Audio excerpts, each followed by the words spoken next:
So share ko lang tong sa inyong connection ko mga pare ko, no, na paano mag-separate ng mid-high at saka sub gamit lamang ang isang mixer, isang equalizer at dalawang amplifier. So yung connection ko pare ko ito sa mga pare ko, isa galing dito sa ating mixer. Gumamit din ako nitong dalawang mono PL na may female RCA sa dulo, kasi wala tayong direct na PL. So since na RCA yung ginamit natin, so kailangan talaga natin ito, dalawang mono PL na may female RCA sa dulo.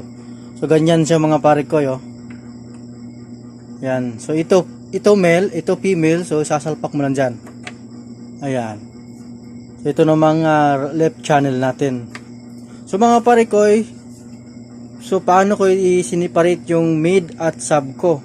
So ito yung sub ko mga pare ko, itong nakasalpak sa right channel. So papunta ito sa ating channel 1 ng equalizer, itong maitim na wire na to. So channel 1 ng equalizer input.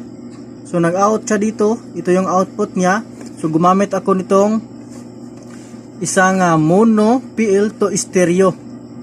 Ayan, so yung iba splitter yung ginagamit. Sa akin ito lang ginagamit ko since na RCA yung meron ako. So ito yung mono PL to stereo na may female RCA sa dulo. So ito yung ginamit ko, male RCA. So dyan sa nakasalpak, galing sa mono naging stereo siya. Ayan, papunta ito sa ating pang sub na amplifier mga pare ko. Ayan. So dito siya naka-input sa CD. So ito ay pang sub natin, Joson Saturn. So doon naman tayo sa left channel. So itong left channel naman natin mga pare ko, galing dito sa main out ng ating mixer. Ito yung ginawa nating mid-high. So ito yung blue. Itong blue na wire na to, papunta ito sa ating channel 2 ng equalizer. So ganun din yung ginamit ko, mono to stereo na may female RCA at sakan ko ng male RCA. Papunta naman ito sa ating pang mid-high na amplifier. Ayan, so dito siya nakasalpak sa tape. Ayan, so ito yung ating pang mid-high, ito yung ating pang sub na amplifier. So nakakabit na yung mga speakers natin sa mid-high, isa lang yung ginamit ko. At ito naman yung speaker sa ating pang sub. Ayan mga pare ko. So yan lang yung connection natin mga pare ko, no? So once again, itong right channel nagawa kong pang sub. Ayan. At itong left channel ginawa kong pang mid-high. So galing siya sa mono, masok siya ng equalizer, paglabas niya naging stereo na siya. Papunta naman sa amplifier. So napansin nyo mga pare ko, itong may mga tape pa to. So DIY ko lang to mga pare ko. Ito kasing dalawang mono PL na to is galing to sa sirang microphone. Itong isa, ito at saka ito. So pinutol ko lang yung dulo. Ayan, pinutol ko. Itong dalawang pinagdikit ko, pinutol ko dito at dinugtungan ko ng RCA. Ayan, para magamit natin siya, mapakinabangan pa rin natin. DIY lang to mga pare ko. So ngayon mga pare ko, subukan natin i-sound check kung ano yung kalabasan. Tingnan muna natin yung harap ng ating equalizer. Ito yung settings ng ating equalizer mga pare ko, ano. So nakauna yung mga gamit natin, pati yung mixer natin nakauna rin. So since na ito yung pang sub natin, so nakataas lahat ng bass niya. At dito na siya nagsimulang bumaba. Kasi dito na may dito ng banda may pumapasok na mid at dito naman high. So binaba natin yung mid at high niya, ang itinaas natin yung range na may bass. At dito naman sa ating channel to, since na ginamit natin to pang mid high, so binaba natin lahat ng kaniyang bass at ang itinaas natin yung vocal at high niya, yung tweeter. Ayan. So naka zero volume na yung gain niya, nasa gitna na yung bawat gain niya. Channel 1 ng ating equalizer ginamit natin sa sub. So pinindot natin yung range niya para ma-enhance pa yung tunog niya.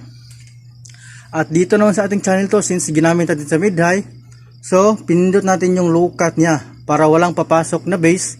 At pinindot na rin natin yung range para ma-enhance rin yung mid at high niya. Ito na yung mga amplifier natin. So ito yung pang mid high, ito yung pang sub. So nakauna yan lahat. So mag sound check na tayo. Volume lang tayo dito sa kanyang main. At volume lang din tayo dito sa kanyang 3 and 4 na channel. Yan, so hanggang dyan lang muna. So, kita nyo pa rin ko yung equalizer, umiilaw na yung green. Ibig sabihin yan, may pumapasok na signal. So, unahin natin yung ating mid-high, yung nasa taas. Yan, yung mid-high. So, ito yung pang mid-high natin na amplifier.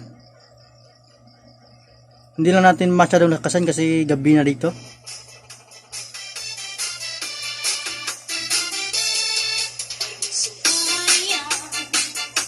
Yung mga parin ko, no? Galingan dito mga parin ko sa ating left channel. So ngayon, testing na natin yung sub natin. Sub naman natin yung patutunugin. So, off muna natin itong mid-high. At iyon natin itong sub natin na amplifier. So, pakinggan nyo ang ating sub mga parin ko.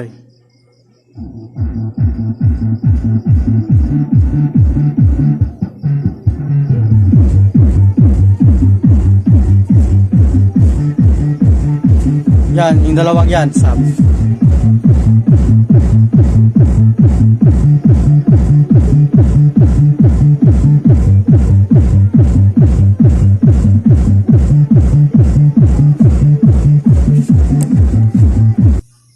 So ngayon, napatunog na natin yung mid, high at sub. So, pagsabay na natin tong dalawang amplifier na patunugin. So, patutunugin na natin yung tatlong box na yan.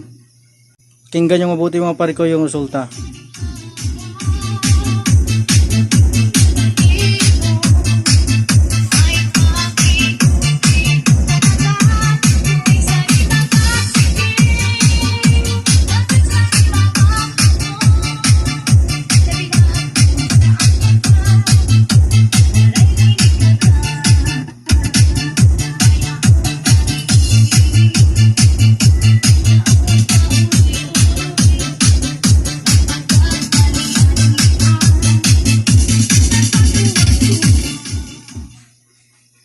So, yun lang mga pare ko, yun ang connection natin sa ating pag-separate ng mid-high at sub gamit lamang ang isang mixer, isang equalizer at dalawang amplifier.